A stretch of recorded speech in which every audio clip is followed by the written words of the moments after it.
Estamos, então, agora no terceiro bloco da nossa aula, estamos na aula de número 1, falando sobre contratos de plano de saúde. No bloco anterior, a gente começou a trabalhar as características do contrato de plano de saúde, falamos que ele é plurilateral, plurilateralidade, ele é trato sucessivo e prazo indeterminado, e falamos da onerosidade também. No caso da comutatividade, explicamos, né, que essa obrigação é mútua, e ele é um contrato de adesão, Então, aqui merece também uma análise extremamente interessante. O contrato de plano de saúde, ou os contratos de planos de saúde, quando são elaborados pelas operadoras, ele tem um público-alvo. Só que esse público-alvo é identificável, né? Não é feito para uma única pessoa.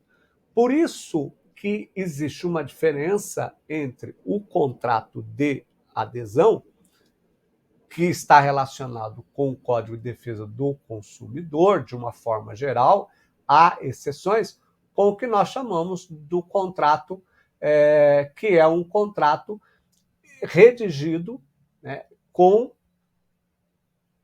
participação das partes. Então, tem um contrato que é redigido com a participação das partes, que não é o caso do consumidor, das partes, ok? Então, está aqui. Por que ele é um contrato de adesão? Porque eu estou aderindo este contrato. E com a participação das partes, como que chama esse contrato? É um contrato paritário. Eu não aplico, como regra geral, o Código de Defesa do Consumidor num contrato paritário. Até posso se ela for uma relação de consumo. Mas quando a gente fala de o contrato de adesão, a gente está muito mais relacionado com o Código de Defesa do Consumidor. Por quê? Porque aquelas cláusulas já estão prontas.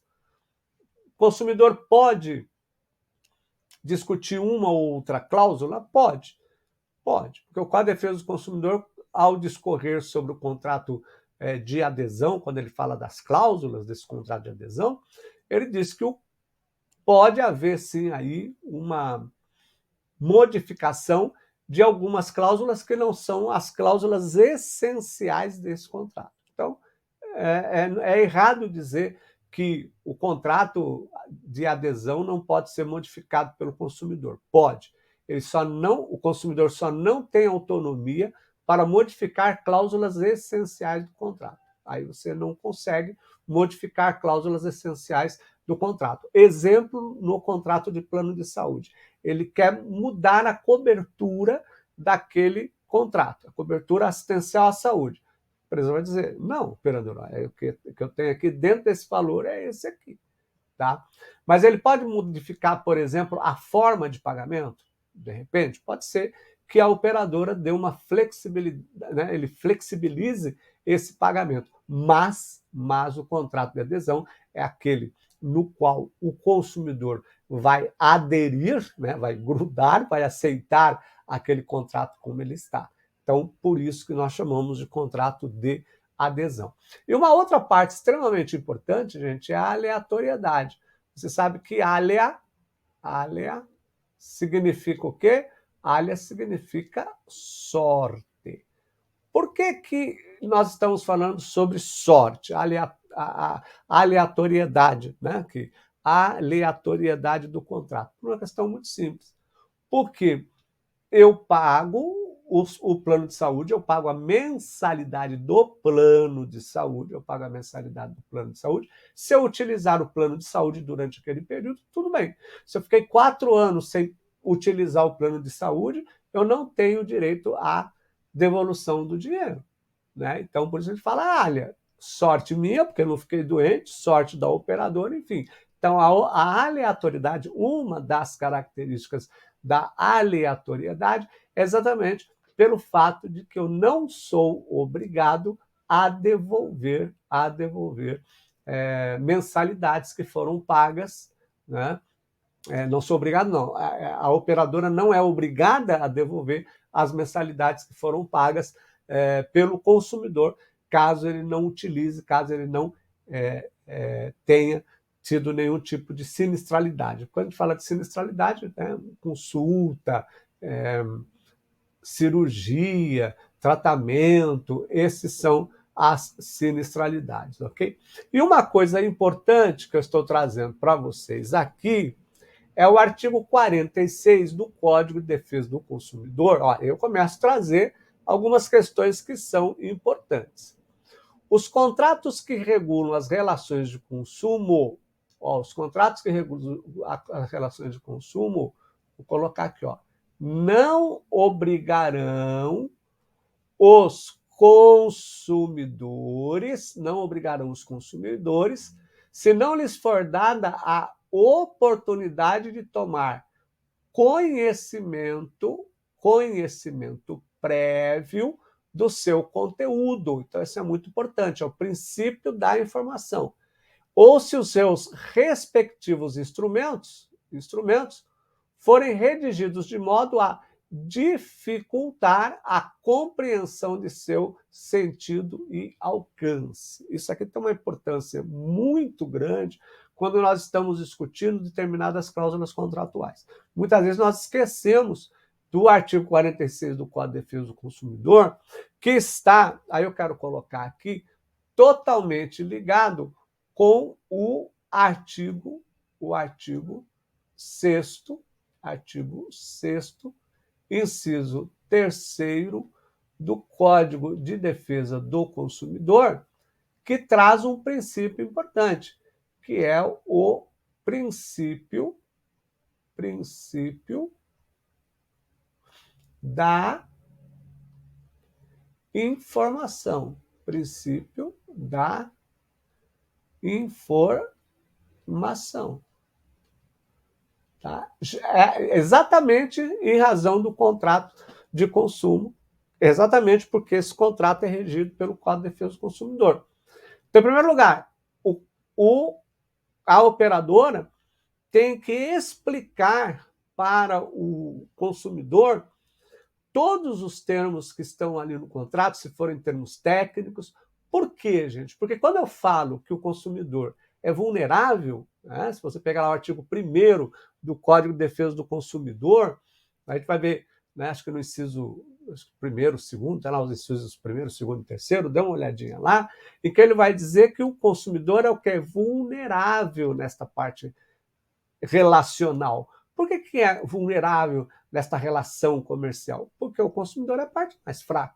Você imagina o consumidor propondo uma ação judicial contra uma grande operadora de plano de saúde. O que o juiz vai fazer? Ele vai colocar os dois no mesmo patamar? Se bem que na prática você sabe que muitas vezes você tem que tomar muito cuidado, porque o juiz não tem essa sensibilidade de saber que o consumidor é a parte mais frágil, né, nesta relação.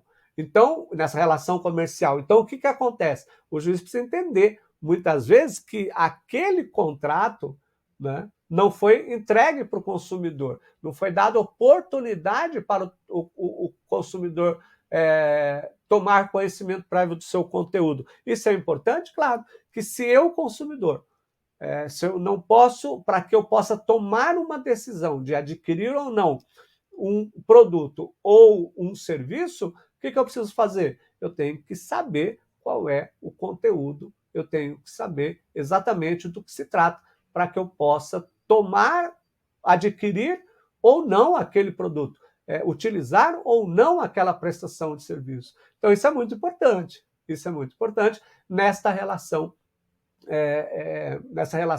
jurídica. E veja o seguinte, ele tem que ser redigido de forma o quê? Forma clara. Se você pegar lá o artigo 6º, inciso 3º do Código de Defesa do Consumidor, o que eu vou ter lá? Eu tenho que ter uma redação que seja clara e adequada.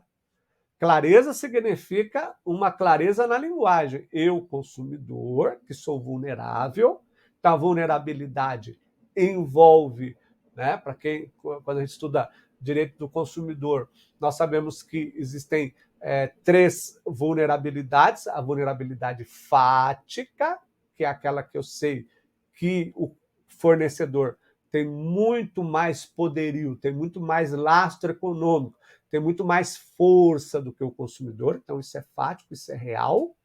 Eu tenho a vulnerabilidade técnica, porque o consumidor não tem conhecimento técnico do produto, por exemplo, que o fornecedor está colocando no mercado, e ele não tem o conhecimento jurídico, ele tem a vulnerabilidade jurídica. Esses são alguns aspectos da vulnerabilidade, da fragilidade do consumidor. Você percebeu como isso é importante? Então, eu tenho que ter uma linguagem clara, clareza. O consumidor não pode ter dúvida. E tem que ser adequada. Adequada como? Adequada ao próprio consumidor. Então, é importante nós entendermos essa situação. Por quê? Porque é a cláusula que não for escrita de forma clara. Vamos imaginar que no contrato, vou dar um exemplo aqui de aumento abusivo de plano de saúde. Imaginar que no contrato não tenha o tipo de aumento, como se dará esse aumento. Olha, isso vai obrigar o consumidor a receber, a aceitar os aumentos? Não. Por quê? Porque ele não obriga, não obrigarão. Você percebeu? Não obrigarão. Está bem aqui claro. Tá? Por quê? Porque não foi dado ciência ao consumidor. Então veja que os dois princípios, tanto o artigo 46 do Código de Processo, o artigo 46 do Código de Defesa do Consumidor e o artigo 6º, e aqui eu posso, inclusive, colocar mais um artigo, vamos colocar aqui o artigo 4º, também do CDC. Lembra que eu falei, né, no começo da aula, a súmula 608 do STJ, que eu aplico o Código de Defesa do Consumidor na relação de consumo. É exatamente isso que eu estou fazendo aqui. Então, eu estou diante do quê? Do princípio. São dois princípios que eu tenho aqui no artigo 4º, você pode ler aí. Eu estou falando do princípio da transparência, princípio da transparência, princípio da transparência e princípio da harmonia. Tá? Então, o artigo 46 aborda o princípio da informação e o princípio da transparência e harmonia. O que é esse princípio da transparência? Eu quero saber o que está além do contrato, além do contrato. E essa harmonia? Essa harmonia é que se eu estou de acordo... Sabe que a palavra harmonia significa estar de acordo com. Eu só estou de acordo com o outro se esta relação for uma relação transparente. Não é só informar o consumidor, é explicar aquilo que vai além do contrato. Não é só dizer assim, ó, essas cláusulas aqui são cláusulas limitativas em relação ao tratamento. Então, eu tenho que dizer, olha, não cobre isso, não cobre aquilo. Isso é transparência. Né? Explicar para ele como vai se dar o aumento das mensalidades, o que é o aumento anual, o que é o aumento por faixa etária. Isso é transparência. Por isso que ele exige exatamente essa relação, né, jurídica que é clara. Muito bem. E aí nós temos as formas de contratação de planos de saúde. Isso é muito importante. Coloquei aqui para vocês, tá? As formas que existem, eu vou conversar sobre elas. Plano individual familiar, plano empresarial, plano coletivo por adesão e plano de autogestão. Por que é importante eu saber dessa forma de contratação? Porque uma coisa é o plano individual ou familiar, então eu tenho uma situação jurídica que vai relacionar esse plano individual e familiar. Uma outra situação jurídica é o plano empresarial, então é aquela relação estabelecida entre a empresa e a operadora de plano de saúde, aquele plano por adesão, e inclusive, né, não sei se vocês viram aqui, é o plano empresarial e o plano de autogestão, que estava ali no artigo, na súmula 608 do Superior Tribunal de Justiça. Eu já vou colocar aqui para vocês qual é a legislação que nós aplicamos, qual é a legislação que nós não aplicamos. Mas O que vai ficar ali por fora da aplicação do Código de Defesa do Consumidor vai ser o plano de saúde de autogestão, tá certo? Muito bem, vamos então para o próximo bloco, e aí eu vou explicar, vou conceituar cada tipo de plano que eu acabei de mencionar aqui para vocês, ok? Vamos para o próximo bloco.